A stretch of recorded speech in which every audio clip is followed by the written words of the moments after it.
मृत्यु के बाद 13वीं का आयोजन हिंदू धर्म और भारतीय परंपरा का एक महत्वपूर्ण हिस्सा है।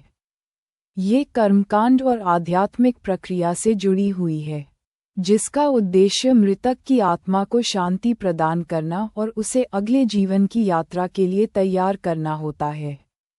13वीं क्यों मनाई जाती है? 1. आत्मा की शुद्धि और शांति। मान्यता है कि मृत्यु के बाद आत्मा भौतिक शरीर से अलग हो जाती है और सूक्ष्म शरीर के रूप में कुछ समय तक धरती पर रहती है। इस दौरान वह पिछले जन्म के बंधनों से मुक्त नहीं होती। 13वीं के कर्मकांड आत्मा को उन बंधनों से मुक्त करने और उसे परमात्मा या अगले जीवन की यात्रा में सहायक होते हैं। 2. पितरों की संतुष्टि। 13वीं के दिन पिंडदान और श्राद्ध कर्म किए जाते हैं, जिससे मृतक की आत्मा और पितरों को संतुष्टि मिलती है। ये कर्म उन्हें भूख प्यास और अन्य सांसारिक इच्छाओं से मुक्त करता है। 3. सामाजिक और पारिवारिक एकता। 13वीं के माध्यम से परिवार, रिश्तेदार और समाज मृतक को श्रद्धांजलि अर्पित करते हैं। यह आयोजन परिजनों को मानसिक रूप से शांति और सांत्वना प्रदान करता है। 4. कर्मफल सिद्धांत। हिंदू धर्म में यह विश्वास है कि जीवन और मृत्यु कर्मों के चक्र से जुड़े हैं। 13वीं का आयोजन मृतक के लिए अच्छे कर्म करने का अवसर है, जो उसकी आत्मा को मोक्ष या अच्छे पुनर्जन्म की ओर ले जाता है। मृत्यु के बाद आत्मा के साथ क्या होता है? हिंदू धर्म और अन्य धर्मों में आत्मा के साथ होने वाली प्रक्रिया को लेकर विभिन्न मान्यताएं हैं। हिंदू दर्शन के अनुसार 1.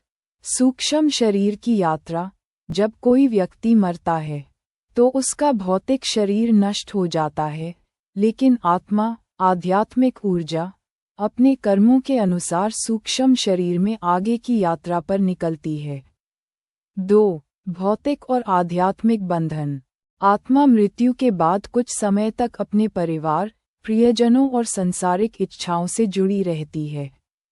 इसलिए मृत्यु के बाद पहले 13 दिनों में पूजा पाठ और पिंडदान जैसे कर्मकांड किए जाते हैं, ताकि आत्मा को इन बंधनों से मुक्ति मिले।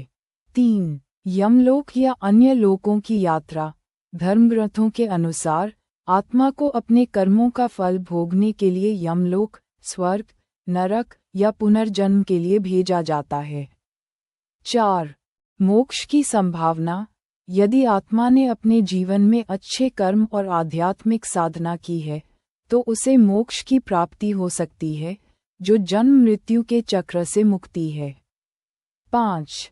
पुनर्जन्म। यदि आत्मा को मोक्ष नहीं मिलता, तो उसे उसके कर्मों के अनुसार एक नए शरीर में पुनर्जन्म मिलता है।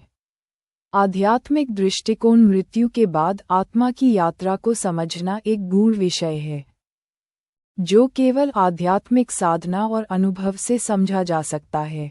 योग, ध्यान और वेदांत दर्शन में इसे विस्तार से समझाया गया है।